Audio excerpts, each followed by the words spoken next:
The hook, the gold key. Stop for a moment and look around. The world is full of people searching. They're digging in famous mines, looking for the celebrated treasure, the gold, the jewels, the talents that society applauds. They're exhausted, and often they find nothing but dust. But what if I told you the greatest treasure isn't found in a distant, famous mine? What if it's buried beneath your own feet, hidden in the dirt you're trying so hard to wipe off?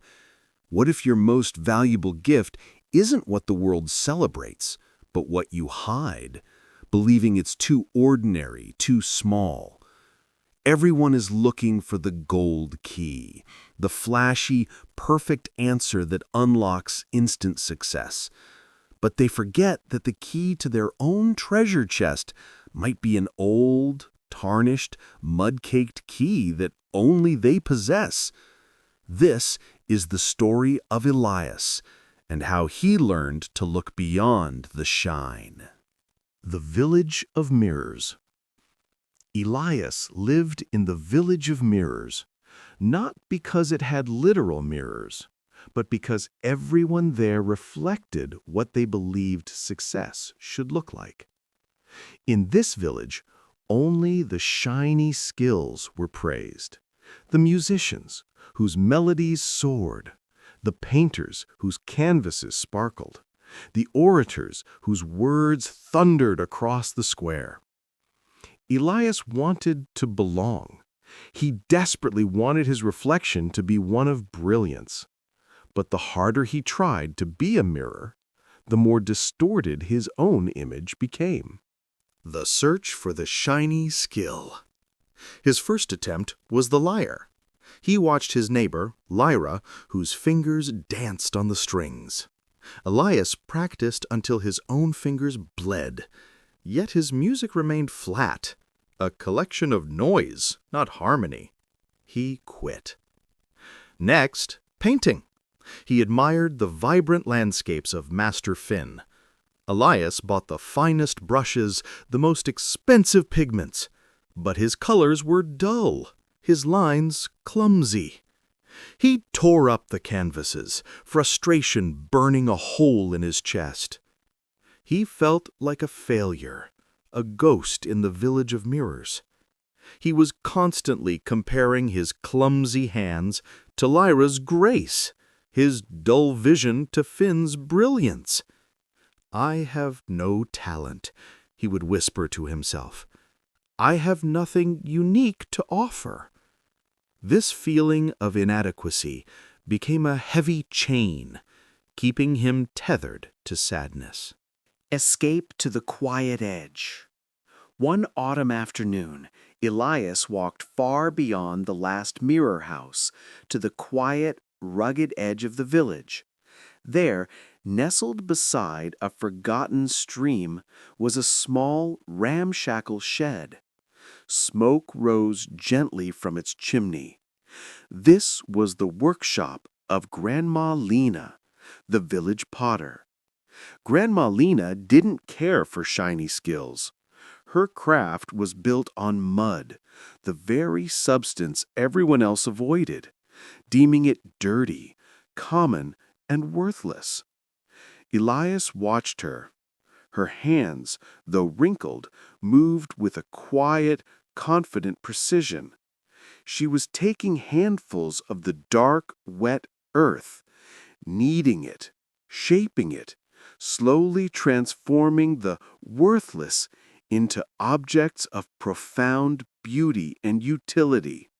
The old potter's wisdom. Elias finally gathered the courage to speak. "Grandma Lena," he said, his voice quiet, "I have no talent. I've tried music and art. I have no gift." Grandma Lena didn't look up from her wheel. "Child," she murmured, "do you think the clay wants to be gold? If it did, it would lose the very quality that allows me to shape it. Stop wishing to be a diamond and start being excellent mud. She finally stopped, wiping her hands on her apron. "I need help," she said. "The studio is chaos. I need someone to bring order to the materials. Will you stay and help me just for an hour?" The true skill revealed. Elias agreed, reluctantly.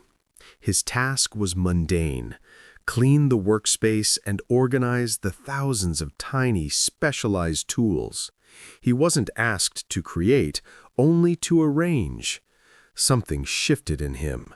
This wasn't Lyra's stage or Finn's canvas. It was a space where his true, quiet self could breathe. He began working not with effort, but with a natural, almost obsessive dedication to perfect placement. He organized the glazes by chemical composition, the tools by frequency of use, the drying pots by humidity tolerance.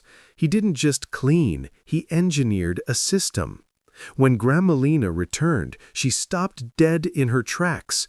Her workshop was transformed. Everything was exactly where it needed to be. "Elias," she breathed, her voice full of genuine awe. "I have searched for years for someone who sees order the way you do. This is not just cleaning. This is the gift of perfect order." The mud-caked diamond. Elias finally saw his talent. It wasn't loud or flashy. It was a quiet, almost invisible strength that had been dismissed because it wasn't a shiny skill. He wasn't a creator of art, but an enabler of creation. His mud wasn't worthless. It was the foundation. He realized his talent was like a unique, perfectly cut diamond, currently caked in mud. It needed only to be recognized and cleaned, not replaced with someone else's gold. Elias stopped looking for fame. He started focusing on his gift. He became Grandmalina's official studio manager and logistician. He optimized her production, managed her inventory, and ensured every piece of clay reached the wheel in perfect condition. The result and the final lesson. The pottery studio, once ramshackle, became the most efficient and prosperous business in the region. Elias, the boy who feared he had no talent, was now the respected backbone of the operation. He earned respect, not because he became a master potter, but because he became the master of order, a skill that was essential even if it wasn't glamorous. He never sought the spotlight, but the spotlight found him. People started coming to him, seeking his organizational advice, needing his unique ability to simplify complexity. The lesson is this: your diamond is often hiding in the very thing you find too easy, too mundane, or too common. It's the thing you do effortlessly while others struggle.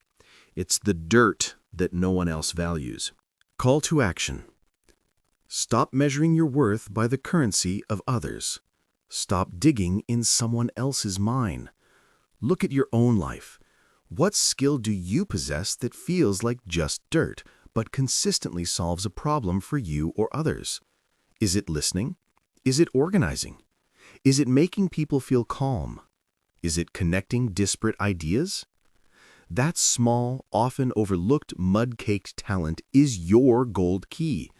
Clean it off, use it with pride, and watch as it unlocks the treasure chest that was always meant for you. The greatest success is not becoming the person the world wants, but becoming the best version of the person you already are. If this story helped you look for the diamond in your own mud, please like and share it with someone who needs to stop searching for gold. Subscribe for more stories that redefine success.